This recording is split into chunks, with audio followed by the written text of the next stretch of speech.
here for his generosity with this request. Thank you very much. If I could invite Vidya Raju Singh, Indeco Leisure.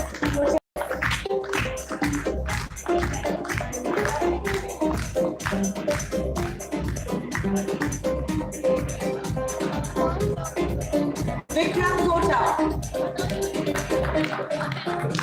Welcoming Vikram, CEO of GRT Hotels and Resorts.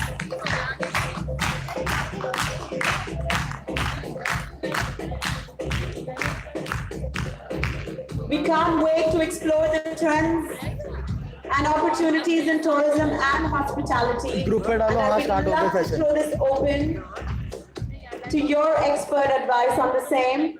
Ritu, can I pass it to you? You ready with your weapon? Yes, I think so. Good afternoon. I have a very tough task to take one of these sessions soon after lunch. It's always the hardest. And the topic happens to be there's very little women and very little forum. There's a lot of economics here right now. So with all the heavyweight topics on women and activism and diversity, we're coming with something a little lighter. And in lighter vein, we're going to talk a lot more about trends and opportunities in the hospitality space, especially with leisure travel. I think there can't be anybody in this room who hasn't been touched by hospitality in some form, the industry in some form or the other. Anyone, you raise your hands if you feel you haven't experienced hospitality in some form or the other. Anyone? So exactly why I think there's a great dedicated plenary to this topic here this afternoon. And thank you for being here with us. I've got some industry stalwarts here, part of the region. And as I go along, we'll get to know them a little better. I'm going to just set a little context to what we're going to discuss today with these various stakeholders. Like I said, it's the largest economic sector in the world. Travel and tourism means millions of jobs, a lot of exports, and potentially a lot of prosperity to people who are touched by it.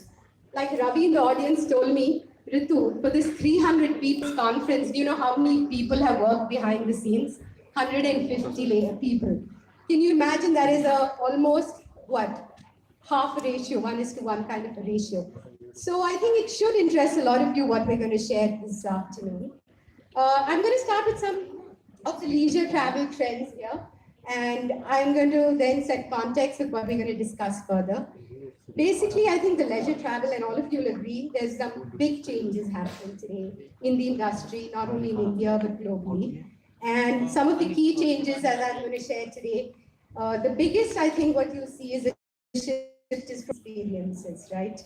Today, it's no more about those ostentatious gold faucets and fancy hotels, but we all want some kind of an experience we can carry home, making memories, like we say. We keep tagging it on Facebook these days, making memories, but I think this is what it's all about. It's just not about just pampering yourselves today, but it's going to be more about connecting with self, with your society, with your community, with culture at large. So it's not just the product. Your hotel can't now thrive with just product to offer. So I call that the shift from product to experiences. Study has shown, and as a consulting person, part of the Prognosis Global Consulting that I run, we do a lot of studies on leisure travel. And another of the trends that we've come across is basically that no more are the offerings standardized. I'm going to come to you all for this endorsement on this. You cannot anymore stereotype a customer. I think you'll all agree, each one of us wants to be treated as an individual and has our own individual needs now. So I would say that shift is actually from standardization to personalization in every aspect of our business. One of the other trends, of course, is emergence of niche markets. Basically, no more traveling for the sake of traveling, but traveling to explore your individualism, if you know what I mean. And there is where we talk about traveling for the purpose of wellness, rejuvenation, traveling for the purpose of exploring your own hobbies, or for weddings specifically. It's a niche market. And Another one is the emergence of niche destinations. I'm going to come to Mr. Borgia for this. He's done some great amount of work. None of us want to visit the Agra, Jaipurs, and Delhis of the country anymore. We're always looking out for some new destination. So there's a one-upmanship. I can post something on media that I've discovered a new place that no one's been to before. I'm sure you all feel that way at some point. So having said that, we've had quite a few of these trends that are emerging, and I think they're relevant to each of the stakeholders sitting here. So I'm actually going to ask and start with you, Vikram. Vikram, as we shared, is the CEO of GRT Hotels, and GRT Hotels has been going strength to strength. Is that on? The mic? I'll pass this to you, other. No? Do we have another mic?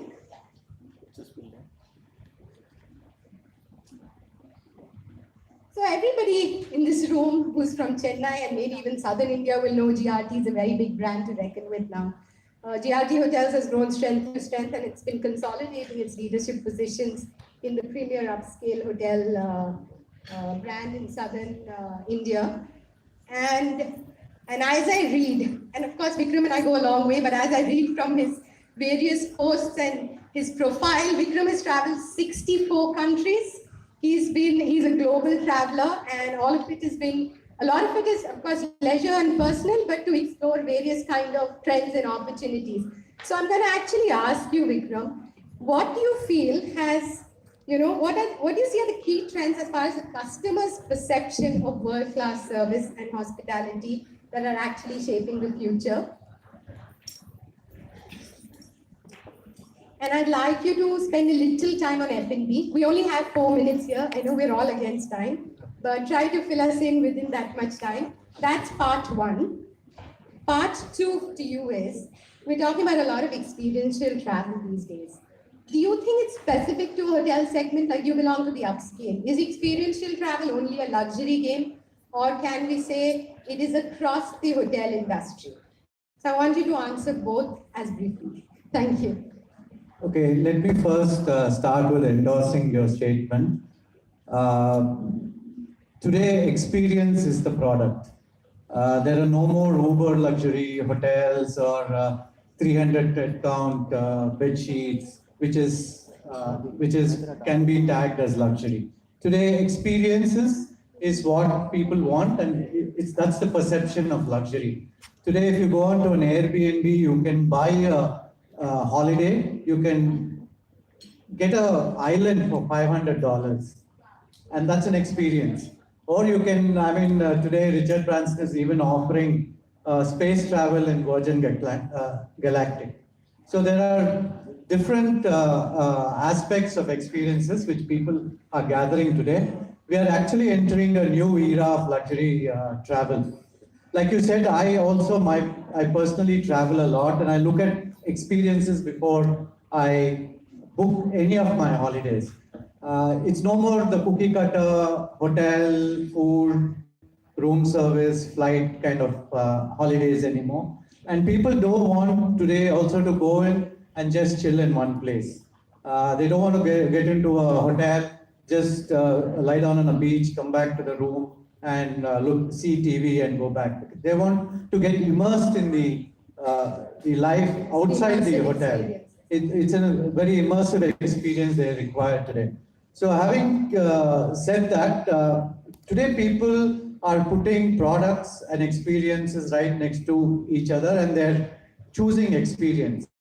Today, somebody wants to buy a Rolex, or if they want to go to the Arctic for a holiday, they're choosing Arctic for a holiday rather than collecting a Rolex watch. Because they say that memories are more important than physical things. So the entire scenario in hotels are changing. So we are also reinventing hotels. In fact, for us, for example, what we are doing, we have rebranded all our hotels. And then we are also getting in a personality to our hotels where you see the localization in everything what we do. For example, we don't give chocolates on the pillows for turn down, but we give 2-page local stories for guests. or we don't give the Lay's chips and the usual thing in the minibar, but we give local tatta, muruku. So this way we are also giving, we are helping out the local people when we are buying from them. We are also working, helping them out economically. And also some of our hotels, we just opened a hotel in Tirunelveli. We have got as part of our buffet at least 3-4 housewives who come and cook their food, and it's put on the buffet. So people who come there also get these local flavors and the local experiences when they come in. And coming to F&B, the first part of your question, F&B is also becoming this now. I mean, there is no multi-cuisine restaurants today which offers continental, Chinese and Indian, or tandoor. That's what they used to say. That was the formula for a long time. But today nobody wants to go to those restaurants. So there are very niche restaurants today. For example, in our own group, we have opened restaurants which are very, have a lot of personality and which are very unique. One of the restaurants in the Radisson near the airport which we opened is a restaurant called Salt Company 531, which when I went to Alaska, I saw a guy cooking food on a beautiful stone. It was like a precious stone. So when I went and asked him, he said, this stone is from your region. So I came back and I did research, and there is only one place where you get this Himalayan salt block, which is the Kevra region in Pakistan. So we finally reached out and we got this, and we opened an entire restaurant which cooks food on these salt blocks. So we heat these salt blocks, and these salt blocks, mind you, are very healthy. They have 84 minerals. It's not like your table salt, what you eat and then your blood pressure goes up. This thing, on contrary, the blood pressure goes down when you eat this food on this salt. And the flavors are very different when you cook on this. And you can also chill them and put food on that, and it picks up the salt from that. Right. So similarly, in our other hotels, we have restaurants called, we explored with nomadic cuisine. So, in olden days, before agriculture, people used to travel from place to place. So their cuisine was very different. So Tirunelveli Hotel has a restaurant based on nomadic cuisine. So these are the experiences people want today. They want to explore different cuisines, and they don't want those cuisines which were put in silos earlier. They want something very different. Correct. I'm glad we agree that experiences it is. And I think you're already bordering on some of the questions that I'm going to ask Mr. Borgia. You being Indeco, your company, and you have actually pioneered rural tourism. It is something that in some ways we all try to bring the local and the rural feel into our hotels, but I'm sure there's more to it. So I'd like you to tell us a little of what really, in a few words, is rural tourism. But more importantly, I really want to ask you, as a trend, we have seen the emergence of these new destinations. You're in locations that some are unheard of or are tier 3, tier 4 cities. And, surely everyone's wanting to do the new. So I really want to understand from you, if you can highlight the top 2 or 3 trends that have influenced rural tourism and will continue to do so in the future. Do you think it's the next big thing for our country? Thank you. Thank you. Thanks for the opportunity. Please allow me to stand. I would get too lazy if I had to sit. I have just 3 points to bring to table. Normally, I'm not a discussion person. Somewhere God was kind to me and allowed me to create a kingdom of my own. When I was, I think, in 4th standard, Mrs. YG Patsati was here yesterday. You should have asked her, was there anybody in your school who wanted to be a king, a Maharaja? I was probably the simplest and I was amidst all these school actresses, children, actors, actresses, because her school was filled with actors and actresses, children. And probably I was the poorest boy in the class.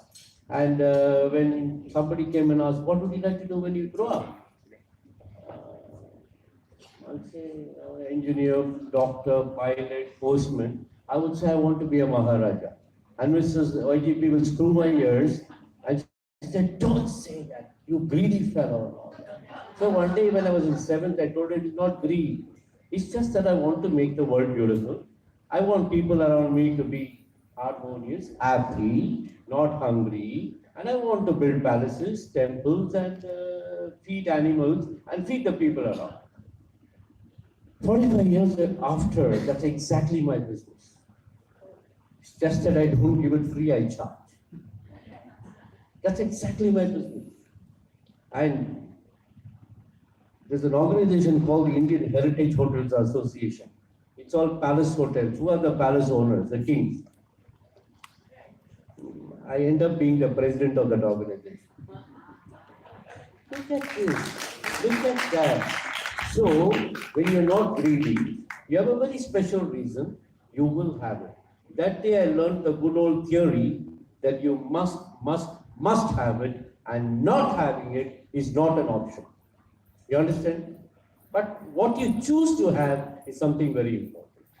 If I say, I would like my neighbor's wife to be my wife because she's pretty, she's tall, she dances well, no. But if I ask for something nice, oh, why can't I have a small car instead of a scooter so I can take my parents also to the beach when I take my wife and children? God will give it to you. And I believe he's a good chap. And he will do it for you. Now, having said that, everything happened and I created a kingdom. Fortunately for me, I don't realize any of these issues that we are talking all over the world. I travel all over the world. There are no issues for us.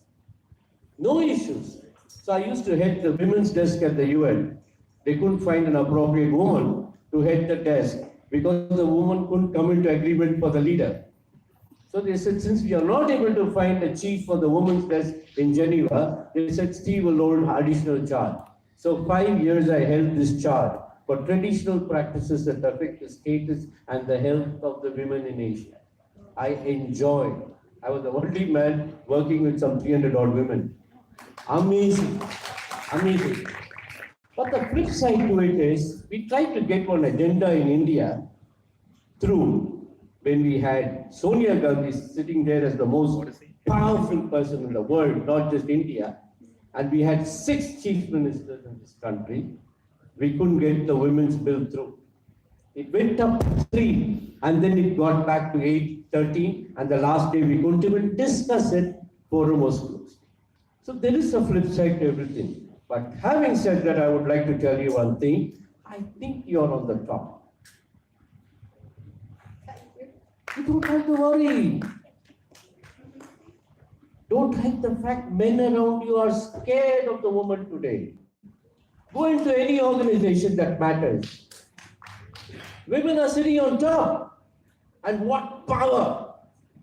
They have no doubt about their power. They have no doubt about their administration. Take my company. Of the 6 general managers I have who are heading units, 4 are women. The danger comes after. The average age, is that well for me? Oh my God, I thought somebody was making a nice effect for me, a goat in London. This is what happens, everybody's cultural background. 4 are women who are, their average age is 23. My executive director is just 24 years old, a woman. So there is nothing for you to fear, nothing. All that you have to do is just get yourself organized and bulldoze. You are there. Today you are on the top of the world. The 20th century woman doesn't have to worry about it. The only problem we have is the women in the rural areas. We have bigger agendas to worry about there. They do not even have a toilet in a girls' school. Those are the kind of issues we need to worry about. Having said all this again, let me quickly tell you, niche tourism is the future of this country. Add sustainability and responsibility to it. That's exactly what I did. The hotels I've done, they call me pioneer, they say best in the world, blah, blah, blah, blah, all these things. But what have I done? What did it like when you were young? When you had your annual holidays? No? Where are you going for your holiday? I'm going to my native village. There was a smile on your face. Right? Yes or no? My native village. It put pride into you. And what would you do there? Hey, my grandma's food. Right? These are exactly the 2 things that I'm trying to plant in every hotel of mine. I go to places, I look around. For miles, there should not be another hotel in the vicinity. Even if I'm far, far in the jungle. I don't want anything around. I go build a hotel in a remote place called Kumbakonam. I've not even heard. Oxford Dictionary says Kumbakonam is fraud. I said, that's okay. I will build my hotel there. Today, 142 rooms, ladies and gentlemen, in a remote village. 17 hotels have come around mine. I'm happy I influenced them to do it. The villagers have built 10-room hotels to accommodate all the drivers who come into my hotel. Because they have taken it in writing for me, don't accommodate your driver, don't build anything for your drivers, let them come and stay with us. I said, okay. All women in the village are employed. Okay, so I live in a world which has no fear. It's dominated by women, and I think I'm on the right pitch. And niche tourism is the future because sustainable tourism and responsible tourism is the way in which the world is going. Right? So let's continue with that. And I'm sure the woman has a very large role to play there, if not everything. And it is the men who will have to organize themselves. With that, I wish you all the best and see you sometime. Thank you. No, we enjoyed it on a lighter, humorous note. It was interesting to know that a lot of your resorts are run by women or being serviced by women. So that's really very, very interesting. And I'm going to, on this note, even send a little feeler to the audience saying we need a lot more women in our industry. We are very few overall. But yeah, it's a great industry to be in. Thank you so much. That was really nice. I'm going to move on to our other stakeholders like wedding planners, because at the end of the day, niche tourism in terms of a separate destination, but even in terms of niche markets is becoming extremely important. Like I said, no one wants to be treated like, everyone has different needs. And at the end of the day, if we're able to stereotype at least that need, then we're able to deliver. So my first question actually will go to Vidya. Our studies reveal that the niche segment is the growing trend, be it the wellness, be it adventure travels, or specific hobbies like cycling, a lot of those interesting trends. But there's also rapid growth in the space of hotel weddings. Suddenly there are lots of weddings. In some hotels, it's even 30%, 35% of the business. I'm sure you'll agree, Vikram. Specifically backward-driven hotels. Then the destination weddings are becoming such a big deal in India and abroad, and wedding planners itself is like a new kind of role that the youngsters want to really come into. So what would you attribute this growth to, or what do you see have been some of the key factors that has facilitated the growth of social travels for weddings? That's for you, Vidya. Thank you, Ritu. I think Rekha and I started our little company about 12 years ago, and we stepped into this business quite by chance. And I think we also came in at the right time when 20, 30 years ago, it was a family, a large extended family, and there would be an uncle who would take care of something, an aunt who would take care of something, and the family actually came together.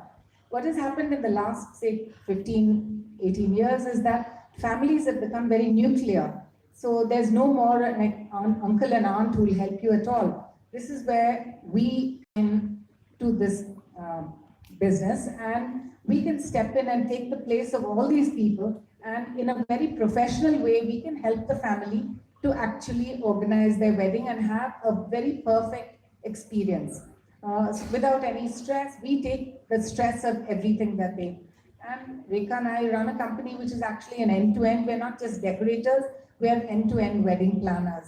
And the hotel industry is also very much geared to it now. They are also giving us the kind of spaces and the facilities that maybe 20 years ago there was not, as far as ballrooms and other facilities that they can give us. So it's a very interesting time for us to be in this space. And I think it's a business that's very rapidly growing. As you can see, the way the hotels are also responding to it.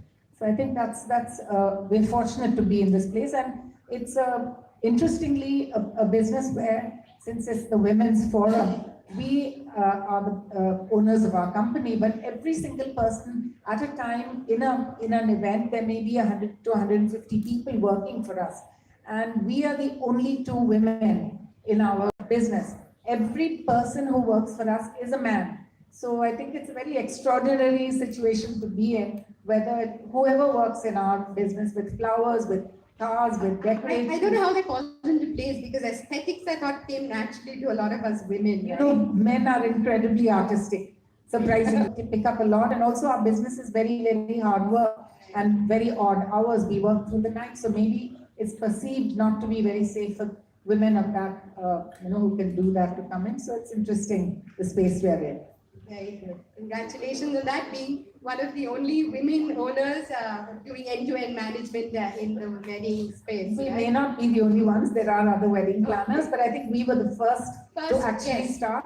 Before us, there was a caterer who would put a backdrop and some decorator who would do something, but we're not just part of what we do. Right, great. I'm going to move it on to Rekha.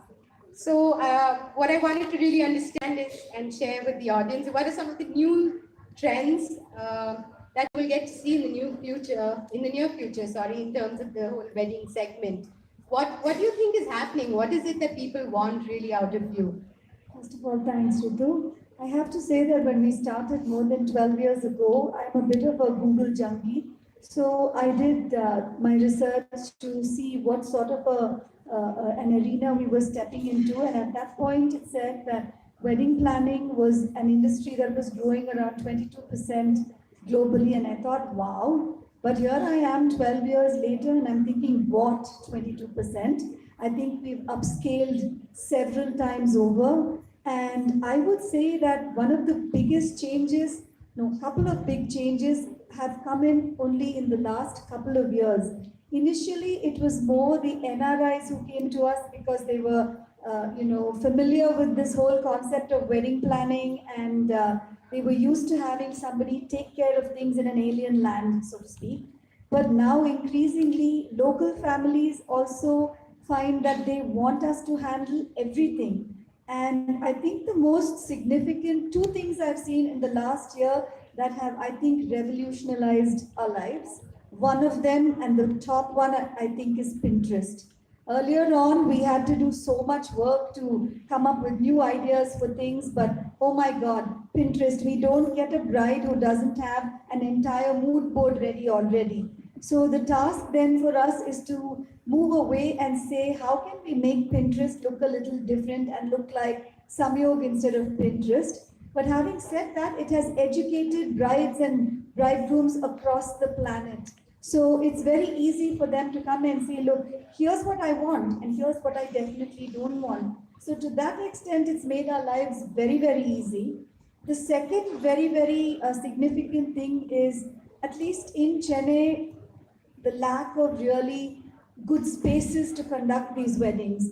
And Kalyana Mandapams, while there are traditional families that want to go there, have actually become a nuisance because everything is a service you have to plan in. So hotels are coming in a very, very large way, and we work actually increasingly with most of the big hotels in the city. And two things are happening. The hotel industry is geared to help us. They call us in, they do meetings with us, they speak about how can we promote this as a wedding destination. And also for people themselves, the ambience is a given because most hotels are beautifully, the interiors are structured beautifully, the facilities are a given. All you pay for is the banquets. So you're not paying rental, electricity, valet parking, and so many of the other associated services. So it becomes a lot more easy for a client to imagine the function than it was when you're thinking, I have to pay for diesel and electricity and valet parking and cleaners and the fact that the chairs don't have covers. So many little details from the simple and the ridiculous to the really big. Catering is taken care of. So increasingly we find that more than Kalyana Mandapams, we are working in hotels. And this is like a very, very interesting trend. And also suspicion has vanished. Earlier on, people will think, oh, let's not call them, we'll go directly to the source, then we'll pay less. But now the generation is changing. The children are dealing with everything and they also know what they want and they are okay with people charging a commission for delivering a service. This, I think, is one of the biggest advantages that we have seen, because earlier on we would need to say that, look, let's make sure that we offer the market rate because we need to work against this barrier coming up that we are more expensive than the market. So these are some of the amazing things that have evolved in this 1 year, and the fact that Chennai has become a destination. First time we got people from Calcutta and we were doing an event at, I think it was Radisson or Intercon or one of these. Vidya and I were like, why are they coming here? But you can't beat the beach, you can't beat the rates, you can't beat the per pax numbers that come out. So here you are, then give a round of applause to Chennai. We're the next big thing. So I absolutely agree with you on some of those points. But what do you think is something totally different you see happening? I mean, in the world, is there anything, some unique trend in terms of wedding planning, in terms of destinations? I have something interesting to add to this, that it's not just, don't look at people wanting wedding planners in big metro cities like Madras or Bangalore. We have been working in smaller towns like Madurai, Coimbatore, Trichy, Salem. We've even gone to a little town called Vaniambadi. We've gone to Atur. You would not imagine Harur. You would not imagine people in these small places need a wedding planner. Yeah. And I mean, it's brilliant, but they actually realize that you need a professional person who can give you what they want, give them what they want. So I think that's a very interesting trend, and Rekha and I are very proud to say that we worked in all of these places and we have a lot of repeat clients who come back to us for the next wedding, the next daughter, the next son. So it's an amazing trend, and we work in places even overseas. In Singapore, we worked in Goa, where I have to say very proudly our most high profile guest.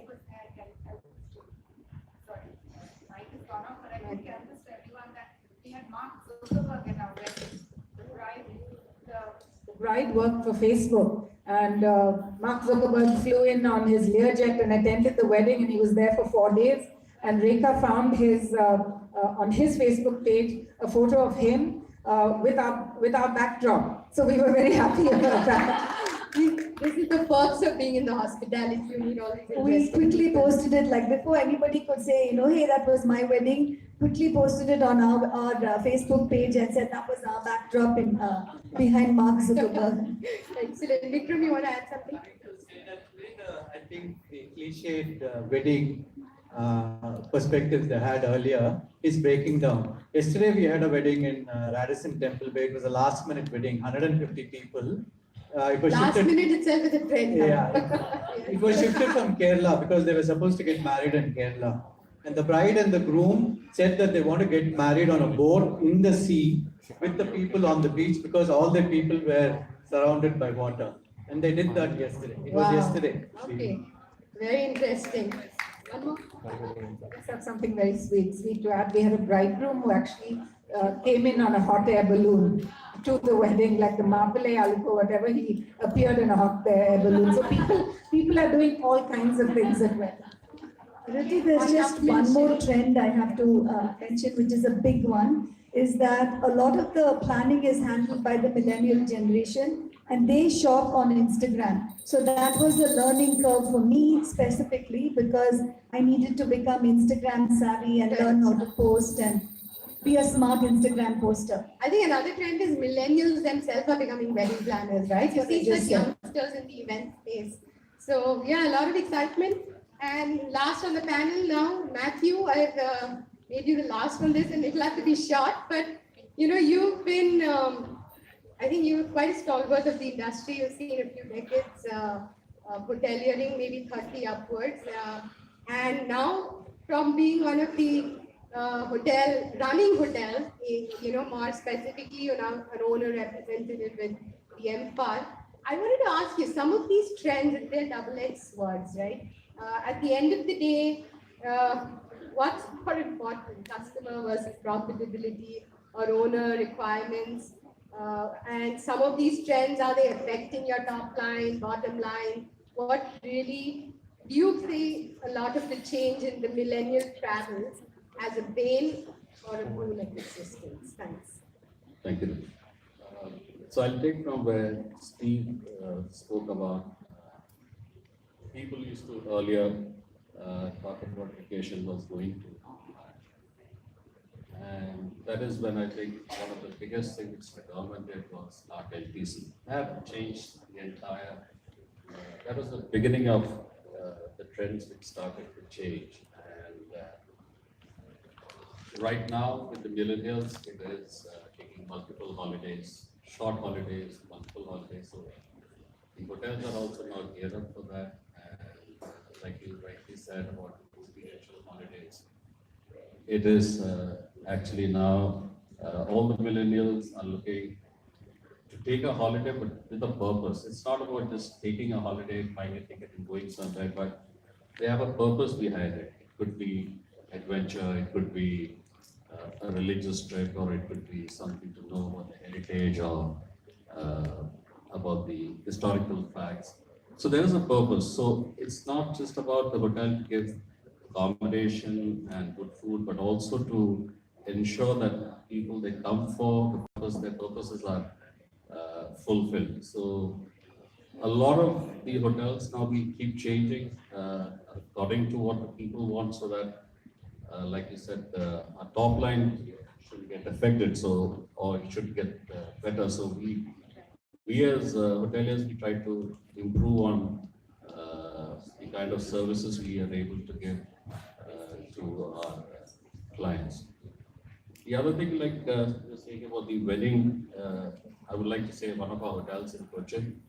Last year we did 100 weddings, which was for us itself was a huge record. It was almost like every third day we have a wedding, and almost 25% of that was destination wedding for people from outside coming. So things are changing in terms of the trends, and experiential holidays are becoming the in thing, and people are wanting to do something more than just come and stay in a city. So it could be advising them, the concierge telling them where to go, what to do. It could be things like in Bangalore, going to Russell Market. It's a big hit. Walk on the MG Road is a big hit there. So people are looking for this.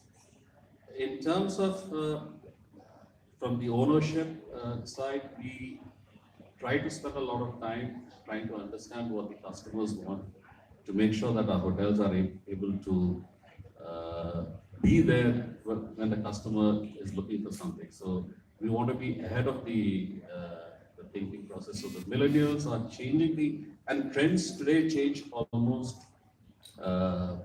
quarter of the year. I mean, today it is hiking, tomorrow it is cycling, or the day after it is all about food. So every client takes, every client is now looking at a purpose behind his visit. So we need to be on top of it and make sure that we are able to provide that.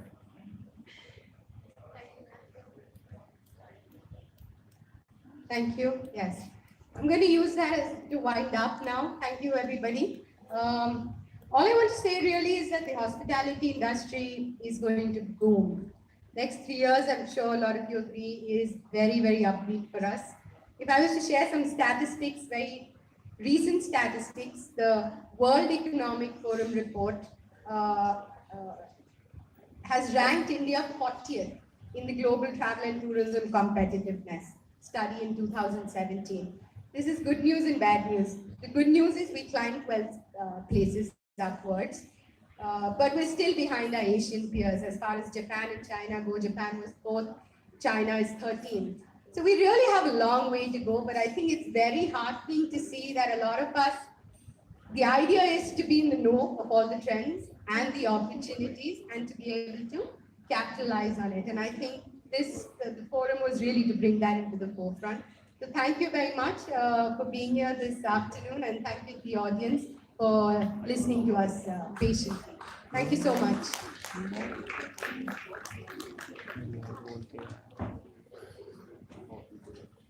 Thank you so much. With that, I invite Dr. Harbeen Arora to please give away the awards to this very expert panel of experts rather. Practice is the same. I invite Ritu Chawla Mathur to take her award, please.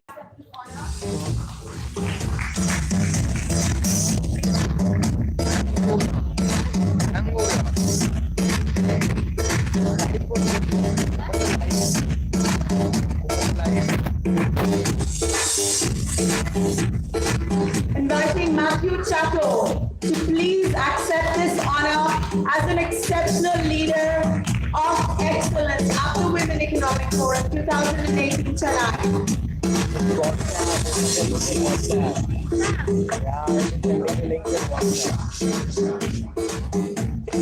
Inviting Vidya Raja Singh.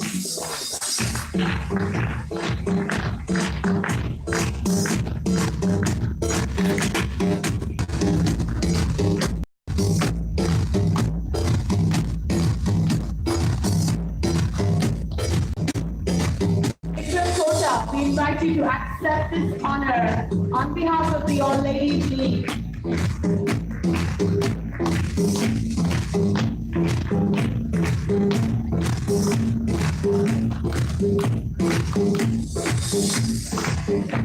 Steve Borgia, we congratulate you for this honor as an exceptional leader of excellence.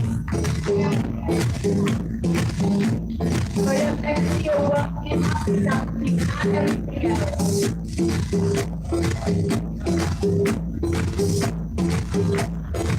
Ladies and gentlemen, I invite you to the group photography.